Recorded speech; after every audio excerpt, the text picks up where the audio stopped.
Sir రేవణ్ణకు సంబంధించి scandal బయటకు వచ్చింది కర్ణాటకలో. దీనికి సంబంధించి ఆల్రెడీ రేవణ్ణని సస్పెండ్ కూడా చేశారు పార్టీ అధికారులు. అయితే కానీ దీంట్లో ఈ సెక్స్ స్కాండల్‌లో వేణుస్వామి ఇరుక్కున్నారు అని చెప్పేసి ఒక వార్త వస్తుంది. అది ఎంతవరకు నిజమై ఉండొచ్చు సార్? ఇదొక ఇంట్రెస్టింగ్ యాంగిల్. అంటే మనకి మామూలుగా రేవಣ್ణ, ప్రజ్వల్ రేవಣ್ణ వాళ్ళిద్దరూ కేసులో ఇరుక్కున్నారు. రేవಣ್ణ అంటే దేవేగౌడ వాళ్ళ పెద్ద కొడుకు. సో కుమారస్వామి వల్ల అన్న.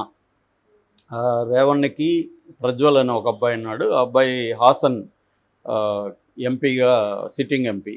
ఈ రేవణ్ ఏమో ఎమ్మెల్యే. సో వీళ్ళ కుటుంబంలో కూడా వైరుధ్యాలు ఉన్నాయి. అసలు ఈ స్కామ్ని బయటపెట్టిందే కుమారస్వామి అని నిన్న ఒక ఫ్రెండ్ చెప్పారు నాకు, కర్ణాటకలో ఉంటున్న ఫ్రెండ్.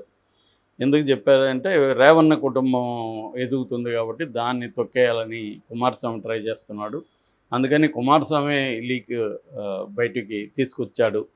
దీన్ని బీజేపీ వాళ్ళు కూడా కొంతమంది, నిజానికి బీజేపీతో మిత్రపక్షమే ఇది జనతాదళ్, కానీ బీజేపీ వాళ్ళు కూడా కుమారస్వామితో కుమ్మక్కయి ఇది చేశారు అనేది నిన్న వచ్చిన సమాచారం. అందులో ఎంత నిజం అనేది మనకు తెలియకపోయినా పాజిబుల్ అయితే ఉంది.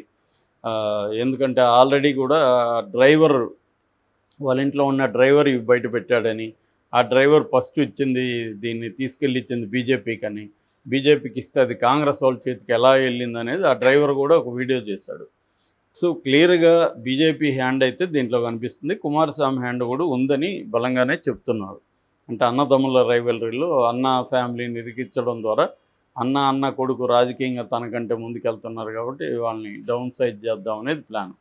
సో ఈ మొత్తంలో అది మొత్తం దేశం అంతా అట్టుడికిపోయింది. ఎందుకంటే బీజేపీ మిత్రపక్షాల అంటే కూటమి ఇండియా కూటమి మీద తీవ్రంగా విరుచుపడుతుంటారు.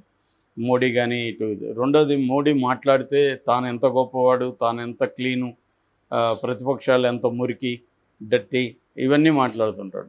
ఇప్పుడేమో ఒక రేపిస్టు, ఒక లైంగిక వేధింపులకు గురైన రేవణ్ణ ఫ్యామిలీని మోడీ కాపాడుతున్నాడు అనేది తీవ్ర విమర్శలకు దారితీసింది. బట్ అక్కడ కాంగ్రెస్ ప్రభుత్వం ఉండడం వల్ల దీని మీద సిట్ వేశారు.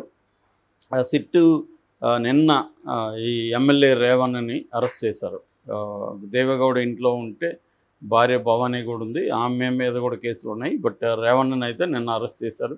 ఆయన ముందస్తు బెయిల్కి ట్రై చేశాడు కానీ కోర్టు కొట్టేసింది. కాబట్టి ఆయన జైలుకి పోవడం అయితే ఆల్రెడీ ఖాయం. ఇక కొడుకు మీద కూడా లుకౌట్ నోటీసులు ఇష్యూ చేశారు. దాని ఏమంటారు, అమెరికాలో ఎక్కడో దాక్కున్నాడు అతను చెప్తున్నారు. అతను పట్టుకురావడానికి కూడా అనేక బృందాలు బయలుదేరాయి. కాబట్టి అతన్ని కూడా పట్టుకొచ్చే అవకాశాలు అయితే ఉన్నాయి. బ్లూ కార్డ్ నోటీసులు అంటారు, బ్లూ కార్నర్ నోటీసులు అంటారు అన్నమాట.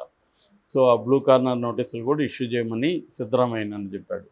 సో సీరియస్గా అయితే వాళ్ళు తీసుకున్నారు. ఇక దీంట్లో ఏంటంటే బేసిక్గా వాళ్ళ ఇంట్లో 3 ఏళ్లకు ముందు 5 ఏళ్ల పాటు పనిచేసిన ఒక పని మనిషి వాళ్ళ కూతుర్ని ఈ తండ్రి కొడుకులు వేధించారు. దానికి సంబంధించి ప్రజ్వల్ అనే అబ్బాయి ఆ అమ్మాయిల్ని వేధించడం, వాళ్ళతో లైంగికంగా వాళ్ళని వేధిస్తూ వీడియోలు తీయడం, నువ్వేమన్నా బయట పెడితే, నువ్వు మా విషయం చెప్పితే మీ హస్బెండ్ని లేకపోతే మీ నాన్నని చంపేస్తామని బెదిరించడం, వీటిని మేము బయటికి పెట్టేస్తాము, నీకు అఫైర్ ఉందన్నట్టుగా క్రియేట్ చేస్తామని, ఇలాంటివి చేసినారనేది ఆరోపణ. సో ఎవరైతే ఆరోపణ చేశారో ఆ అమ్మాయిని కిడ్నాప్ చేశారనేది రేవణ్ణ మీద లేటెస్ట్ కేసు. ఆ అమ్మాయిని కూడా ఎక్కడో వాళ్ళ బంధువులు ఎక్కడో అరెస్ట్ చేసి పెట్టుకుంటే రిలీజ్ చేయించారన్నమాట పోలీసులు. సో ఇది అదేదంటారు, చెనుకుగా గాలివానగా మారిపోయిందని. అలాగా మెల్లగా స్టార్ట్ అయ్యి అది పెద్ద తుఫాను, ఒక సునామీలాగా మారిపోయింది ఇప్పుడు. సో వాళ్ళకి ఆల్రెడీ ఇబ్బందుల్లో ఉంది జనతాదళ్. ఇప్పుడైతే ఇంకా ఘోరంగా దీని ఎఫెక్ట్ పడుతుంది. ఆల్రెడీ 3 సీట్లు ఇచ్చారు వాళ్ళకి. సో ఈ నేపథ్యంలో దేవేగౌడ ఆరోగ్యం బాగా క్షీణించిందని చెప్తున్నారు. ఎందుకంటే మొత్తం ఆయన మీద హెల్త్ కూడా ఆయనకి పెద్దగా బాగాలేదు. సో ఈ నేపథ్యంలో మన టాపిక్కి వస్తే వేణుస్వామికి దీనికి లింక్ ఏంటి? వేణుస్వామి ఇక్కడేదో హైదరాబాద్లో అస్ట్రాలజరు, ఆయన ఒక పాపులర్ ఫిగరు. సో ఆయనకి రేవణ్ణకి ఏంటి సంబంధం అంటే, సడన్గా ఎవరో ఫోటోలు అవన్నీ బయటపెట్టి ఒక స్టోరీని క్రియేట్ చేశారు. ఎందుకంటే ఈ రేవన్న వాళ్ళ కొడుకు ప్రజ్వల్ వాళ్ళ ఫ్యామిలీ హైదరాబాద్ వచ్చి ఈయన దగ్గర ఆశీర్వాదం తీసుకుంటున్న ఫోటోలు బయటకు వచ్చాయి. ఇవన్నీ తవ్వారు. తవ్వితే ఈ వేణుస్వామి వాళ్ళ కోసం అనేక యాగాలు చేశాడు. రాజశ్యామల యాగము, బగలాముఖి యోగము, తారా యాగము, చిన్నమస్తు, వామాచార ఇట్లాంటి యాగాలు చేశాడంట. మామూలుగా దేవేగౌడ కుటుంబానికి విపరీతమైన మూఢనమ్మకాలు ఫ్యామిలీ వాళ్ళది. భక్తి మూఢనమ్మకాలు ఎక్కువ. నేను 10 ఏళ్లకు ముందు ఎంఎస్ రామయ్య అనే ఒక బెంగళూరు బేస్డ్ ఇండస్ట్రియలిస్ట్ చనిపోయారు. ఆయన పేరుతో రోడ్డు కూడా ఉంటుంది అక్కడ, ఎంఎస్ రామయ్య రోడ్డు అని కాలేజెస్ ఉంటాయి. ఆయన మీద నేను డాక్యుమెంటరీ తీశాను. ఆ టైంలో దేవేగౌడ్ని నేను వెళ్ళి ఇంటర్వ్యూ కూడా చేశాను, వీడియో ఇంటర్వ్యూ చేశాను. చేసినప్పుడు అప్పుడు కూడా నేను చూశాను అక్కడ ఆయనకున్న భక్తి. గుళ్ళు ఎవరికో చెప్తున్నాడు ఫోన్లో, దేవుడి దగ్గరికి వెళ్ళాలి, నేను చాలా కాలమైంది, నాకు ఇప్పుడు నా పోరాట ನನ್ನ ಹೋರಾಟಕ್ಕೆ దైవ కృప ಬೇಕು అంటున్నాడు. నా పోరాటానికి దేవుడి కృప కావాలి అని నేను అనుకున్న. 8 years వచ్చాయి, ఈయన ఇంకా నా పోరాటానికి దైవ కృప అంటున్నాడు, బాగున్నాడే అనుకున్నాను నేను. సో అంతగా ఆయన దేవుడి భక్తి, వాళ్ళకి ఆ మూఢనమ్మకాలు ఎక్కువ ఆ ఫ్యామిలీకి. సో అలాగా వీళ్ళందరూ కలిసి ఈయన దగ్గరికి వచ్చి ఆశీర్వాదం తీసుకున్నారు. ఇక్కడ ట్విస్ట్ ఏమంటే, ఈయన పెద్ద జ్యోతిష్యుడు, నేను పుడింగి, నేను ఎవరికైనా చెప్పేస్తాను, ఎవరు విడాకులు తీసుకుంటారో చెప్తాను, ఎవరు చచ్చిపోతారో చెప్తాను, ఎవరు సీఎం అవుతారో, ఎవరు దిగిపోతారో చెప్తాను అనేవాడు ఇది ఎందుకు చెప్పలేదు రేవన్న ఫ్యామిలీకి? నువ్వు ఒక స్కాండల్ ఇరుక్కుంటావురా బాబు అని చెప్పుండాలి కదా, నీకు అంత ఇది ఉంటే. సో దీన్ని బట్టి ఏంటి, వీడికి ఏమీ తెలియదు, ఏదో చీకట్లో బాణాలు వేస్తుంటాడు, అది ఎక్కడో ఒక చోట గుచ్చుకుంటుంది. ఒక 10 రాళ్ళు ఇసిరేస్తే ఒక రాయి చెట్టుకి, అదే దీని కాయకి తగులుతుంది, చెట్టు మీద ఇసిరేస్తే. అది ఎవడైనా చేసేది, అంటే ర్యాండమ్ ఇది ఉంటుంది, పాజిబిలిటీస్. సో అలాగా చేస్తాడు తప్ప ఇతనికి జోస్యం లేదు, పాడు లేదని ఇప్పుడు వైరల్ అవుతుంది. దీని మీద ఇంకా ఆయన కామెంట్ చేయట్లేదు. ఏదేమైనా ఈ స్కాండల్లో నుంచి ఆయన పరువు పోయిందని చెప్పుకోవచ్చు. ఆల్రెడీ జ్యోతిష్యులు ఏంటంటే వాళ్ళు పరువుల గురించి ఆలోచించారు, మళ్ళీ చేస్తూనే ఉంటారు. ఈయన మీద ఆల్రెడీ చాలా అట్లాంటివి జరిగాయి.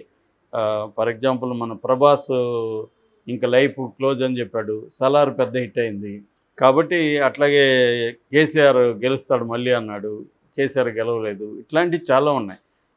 వాళ్ళు ఏంటంటే ప్రతి ఒక్కరూ పెళ్లి చేసుకున్న జంట అంతా విడిపోతారు అంటుంటారు. ఎవరో ఒక విడిపోగానే వేణుస్వామి చెప్పాడని, అది వేణుస్వామి అందరూ చెప్తాడు, అందరూ జరగట్లేదు కదా, జరిగింది మాత్రం పట్టుకుంటారు. మామూలుగానే జనం సైకాలజీ ఏంటంటే, నమ్మేవాళ్ళ సైకాలజీ ఎప్పుడు కూడా మనకి 10 విషయాల్లో జ్యోతిష్యం చెప్పాడనుకో, అంటే జాబు, ఆరోగ్యం, ట్రావెలు, ఇట్లాంటివే ఫ్యామిలీ అఫైర్స్, ఇలాగ 10 చెప్పాడనుకో, అందరూ అది కూడా 10 కూడా వేగ్గా చెప్తారు వాళ్ళు. అంటే నీకు 6 నెలలు జాబ్ వస్తుంది అంటారు. 6 నెలలు ఏదో ఒక పనికిమాలిన జాబ్ రావచ్చు మనకి. సో 6 నెలల్లో నీకు ఇంట్లో మంచి వార్త వింటావు అంటారు. మంచి వార్త ఏంటి తెలీదు. ఎవరో 100 రూపాయలు ఒప్పిస్తే కూడా లేనప్పుడు మంచి వార్త అది. కాబట్టి ఏది మంచి, ఇట్లా వేగ్గా ఉంటాయి వాళ్ళ జ్యోతిష వ్యవహారాలంతా. సో ఏది చెప్పినా దానికి లింక్ ఆల్రెడీ ఆయన చెప్పాడు కదా అని అనేయడం అనమాట. సో ఇలాగ వేగ్గా చెప్పేసి వాళ్ళు పబ్బం గడుపుకుంటుంటారు. మామూలుగా ప్రిడిక్షన్ అనేది ఏంటంటే, మన లైఫ్లో ఎవరైనా కూడా కొంతవరకు ప్రిడిక్ట్ చేయగలం. మన ఎవరినైనా, ఇప్పుడు నాకు ఒక గురువు ఉండేవాడు చిన్నప్పుడు, అంటే నేను ఇంటర్మీడియట్లో ఉండేటప్పుడు. ఆయన బ్రాహ్మణ్, మరాఠీ బ్రాహ్మణ్. ఆయన సగం బట్టలు వేసుకోకుండా ఓన్లీ గాంధీలాగా పంచి కట్టుకొని ఉండేవాడు. ఆయన చూస్తే ఆయన గొప్ప బ్రాహ్మణ్ కదా అని అందరూ వచ్చి, సార్ నా చేయి చూసి చెప్తారంటే ఆయన చేయి చూసి చెప్పేవాడు. వాళ్ళు వెళ్ళిపోయినాక అడిగేవాళ్ళం, సార్ మీకు నిజంగా జ్యోతిష్యం వచ్చి, నాకేం రాదు, వాడి ముఖం, వాడి బాడీ వ్యవహారాలు చూసి చెప్పేవాడిని, వాళ్ళకి ఏదో తగులుతుంది వెళ్ళేవాళ్ళు, నాకు అసలు జ్యోతిష్యం మీద ఇంట్రెస్ట్ లేదని ఆయన చెప్పేవాడు అప్పట్లో. అట్లా నమ్మేవాడు ఉంటే చెప్పేవాడు ఏదైనా చెప్పచ్చు. అలాగా ఇప్పుడు ఈయన ఇంత సెలబ్రిటీ అయింది దీని మీదే కదా, వేరే ఏం లేదు. సో ఇంత సెలబ్రిటీ అయితే నువ్వు నిజంగా జ్యోతిష్యం చెప్తే, ఈ రేవన్న వాళ్ళ పాపం వాళ్ళ ఫ్యామిలీకి ఎందుకు చెప్పలేదు నువ్వు?